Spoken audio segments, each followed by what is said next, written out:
کسی نے کہا کہ چمڑے کی جیکٹ پہننا اور اس میں نماز پڑھنا کیسا ہے، اور اگر پتہ چل جائے کہ یہ سور کے چمڑے کی بنی ہوئی ہے تو کیا حکم شرع ہوگا؟ دیکھیں سور کی ہو تو پھر تو کوئی اس میں رعایت نہیں مل سکتی ہے کہ سور کا ایک ایک جز حرام ہے، ناپاک ہے، تو اس میں اگر آپ نے پہن کے نماز پڑھ لی اور بعد میں پتہ چلا یہ نماز نہیں ہوئی تو دوبارہ اس کو پڑھنا ہوگا۔ باقی کسی بھی جانور کی، چاہے شیر کی ہو، چیتے کی کھال ہو، مگرمچھ کی ہو، فرض کر لیں کسی بھی جانور کی کھال ہو، اگر اس کو پہلے خشک کر لیا گیا، یعنی کھال اتار کر اس کی تری وغیرہ بالکل ختم کر دی گئی، اس کو شرعی اصطلاح میں کھال کو پکا لینا کہتے ہیں، دباغت کا عمل کہلاتا ہے۔ عربک میں لفظ دباغت استعمال ہوتا ہے کہ ایسا کوئی بھی طریقہ اختیار کرنا جس سے تمام تر رطوبت نکل جائے، اس کی وہ مطلب بدبو وغیرہ خارج ہو جائے، جیسے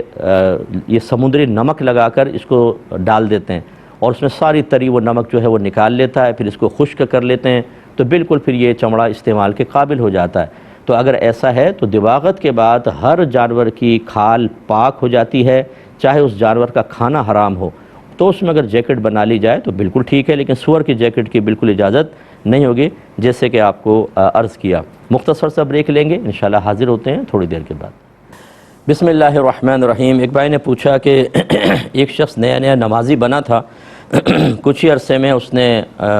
خوب اپنے ماتھے کو رگڑا اور ماتھے پہ نماز کے نشان آ گیا۔ تو میں نے اس کو یوں کہا کہ یار 20 سال سے میں نماز پڑھ رہا ہوں، میرے ماتھے پہ نشان نہیں آیا، امام صاحب 40 سال سے نماز پڑھ رہے ہیں، ان کے ماتھے پہ نشان نہیں آیا، تو تم نے کیوں رگڑ رگڑ کے نشان بنا لیا؟ تو اس پر وہ شخص ناراض ہو گیا اور اس نے کہا کہ اب میں نماز پڑھنے نہیں آؤں گا، اور پھر وہ بعد میں نہیں آیا، تو کیا اس کا وبال مجھ پر ہوگا یا نہیں؟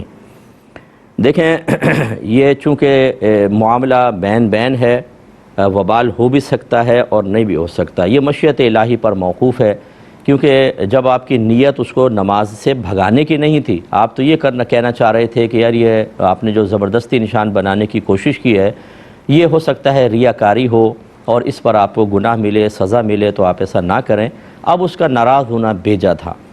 لیکن دوسری چیز یہ ہوتی ہے کہ آپ نے اس کی ذہنی صلاحیت اور اس کے پہلے طبیعت، کیفیت کو کیوں نہیں جانچا پرکھا کہ میں اگر یہ بات کہوں گا تو کیا رزلٹ نکلے گا؟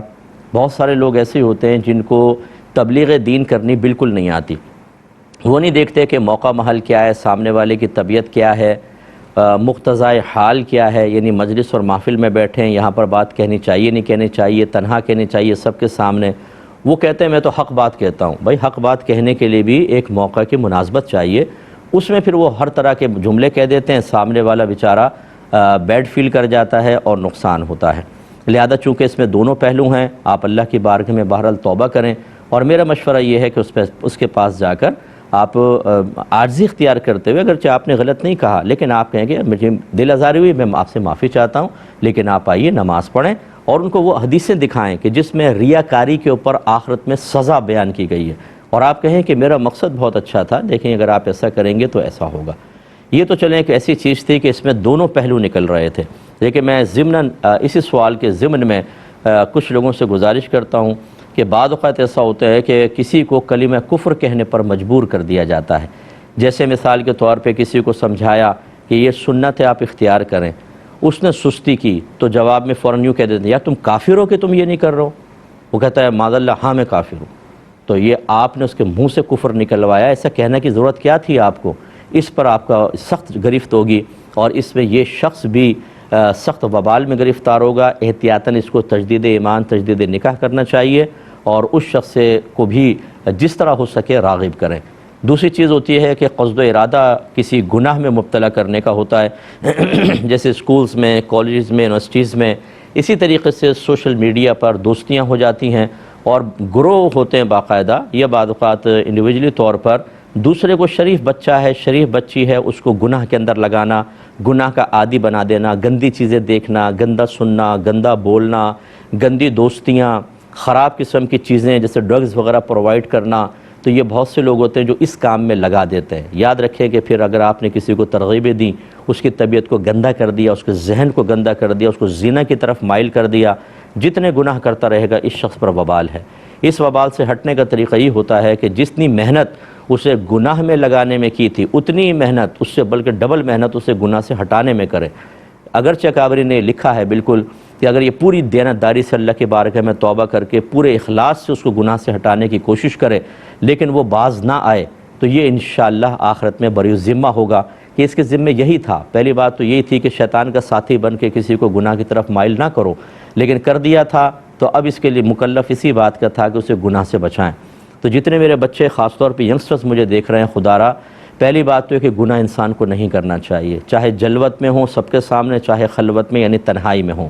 دوسرا یہ کہ خدا نخواستہ اگر کوئی گناہ ہو، کوشش یہ ہونی چاہیے کہ اپنی ذات تک اس کو محدود رکھے انسان۔ میں اجازت نہیں دے رہا ہوں،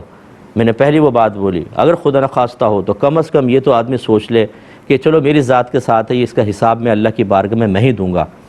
تیسری چیز جو ہے سب سے خطرناک ہے کہ کسی کو گناہ گار بنا دینا۔ جو ہمارے بچے ایسے مجھے دیکھ رہے ہیں کہ بعض اوقات دوستیاں کر کے گندا لٹریچر پرووائڈ کرنا، گندی پکچرز دینا، اگر کوئی بیچارہ آپ کا ساتھ نہیں دے رہا تو اس کو شرمندہ کرنا ہے، تو تم تو لڑکی ہو، تجھے مرد ہونے نہیں چاہیے تھا، تجھے لڑکی ہونا چاہیے تھا۔ اسی طرح لڑکیاں ہوتی ہیں کہ جو لڑکوں سے دوستیاں کرنا، ان سے بیلنس ڈلوانا، ان کو رات میں خوب مطلب ان کے ساتھ الٹی سیدھی باتیں کرنا، وہ شریف بچیوں کو اس طرف لگا دیتی ہیں۔ کوئی ایسی ہماری بچی سن رہی ہے تو ناراض نہ ہو، ناراض ہونے کا کوئی فائدہ نہیں ہے۔ آپ مجھے برا بھلا کہیں گے، میری صحت پہ کوئی فرق نہیں پڑے گا، غیبتیں کریں گے، چغلیاں کریں گے، میرے نام اعمال میں آپ کی نیکیاں آ جائیں گی، لیکن آخرت میں آپ وبال کو ٹال نہیں سکتے۔ اس لیے ہر ایک جو مجھے سن رہا ہے غور کرے، کیا اس نے اپنے خاندان میں، دوست احباب میں، کسی بھی مقام پر کسی کو گناہ کا راستہ دکھایا، کسی جگہ کی رہنمائی کی، ادھر چلے جاؤ، یہ لنک لے لو، اس کو کلک کرنا، کیا سامنے آتا ہے دیکھو، یہ سنو، یہ کرو، یہ ڈرگز وغیرہ یوز کرو۔ اگر کوئی ایسا ہو تو اللہ کی بارگاہ میں توبہ کریں کہ یہ اتنا بڑا گناہ جاریہ ہوتا ہے کہ شاخ در شاخ چلتا چلا جاتا ہے۔ اور خاص طور پہ وہ میرے بچے کہ جو اپنے فیس بک پیج کے اوپر گندی چیزیں لگا دیتے ہیں، گندے قسم کے خلاف شرع باتیں، ان کو لوگ کاپی کر لیتے ہیں، اپلوڈ کر لیتے ہیں، پھر وہ آگے اتنا بڑا گناہ جاریہ ہو جاتا ہے بعض اوقات کہ کچھ انتہا نہیں۔ ان تمام چیزوں سے بچنے کی کوشش کیجیے۔ یہ کہتے ہیں کہ نئے گھر میں اگر شفٹ ہو رہے ہوں تو اس کے لیے کیا قرآن خوانی ضروری ہوتی ہے یا کچھ اور بھی کوئی کام کرنا ضروری ہوتا ہے؟ دیکھیں، ضروری بمعنی فرض یا واجب نہیں ہے، ٹھیک ہے نا، کوئی فرض یا واجب نہیں ہے، لیکن یہ بہت اچھی بات ہے کہ جب آپ اللہ تعالیٰ کی کسی نعمت کو حاصل کریں تو اس نعمت کے استعمال کے سے پہلے اللہ تبارک و تعالیٰ کے ذکر کو وہاں پہ کریں، قرآن پاک وغیرہ پڑھیں، بہت اچھی چیز ہے۔ لیکن یہ پیشہ ور والی قرآن خوانی نہ کروائیں کہ کسی حافظ صاحب کو بلوا لیا اور وہ سارے بچے بلند آواز سے قرآن پڑھ رہے ہیں۔ یاد رکھیں کہ ایسی قرآن خوانی گناہ ہے۔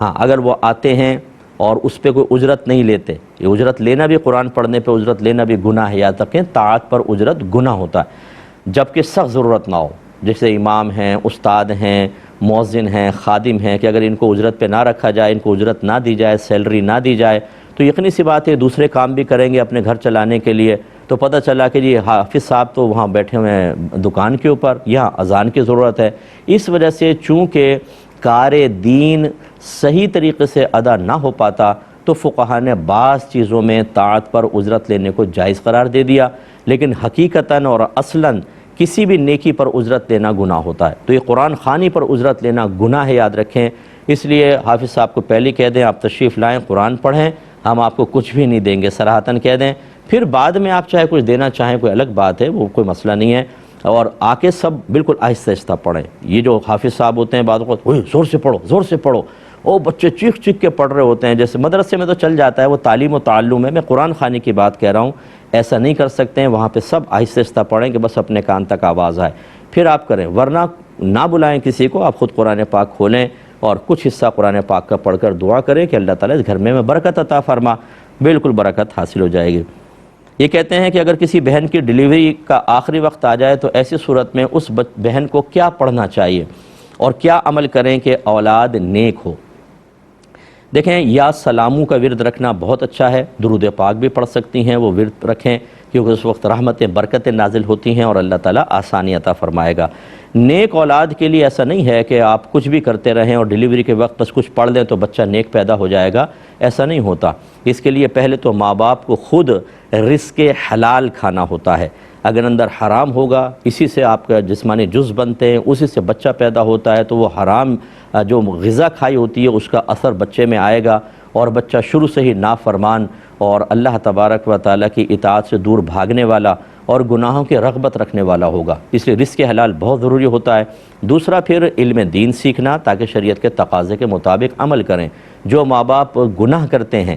گناہوں کا وبال، گناہوں کی نحوست آہستہ بچے کے اندر اثر انداز ہوتی ہے، یہ یاد رکھیں۔ جیسے اگر ماں باپ نیک ہوں تو بچے بھی نیک ہوتے ہیں، ان کے اثرات جاتے ہیں اولاد کے اندر۔ تیسری چیز یہ ہے کہ جب جسمانی تعلق قائم کریں زوجین، تو اکابر نے لکھا ہے، بلکہ نبی کریم نے تلقین فرمائی کہ جسم کو ڈھک لینا چاہیے، ورنہ بچے بے حیا پیدا ہوتے ہیں۔ اور اسی طریقے سے بسم اللہ الرحمن الرحیم ضرور پڑھ دینا چاہیے، یعنی جسم ڈھکا ہو تو بسم اللہ الرحمن الرحیم پڑھ دیں، تو پھر شیطان، اس کے اور ایک دعا بھی ہے اس کی جسمانی تعلق قائم کرنے سے پہلے کی، تو شیطان کا اثر بچے تک نہیں پہنچتا۔ ہم ان تمام چیزوں کا کوئی اہتمام نہیں کرتے، اور تمنا یہ ہوتی ہے کہ بغیر کچھ کیے ہمیں انعام اللہ تعالیٰ کا مکمل طور پر مل جائے۔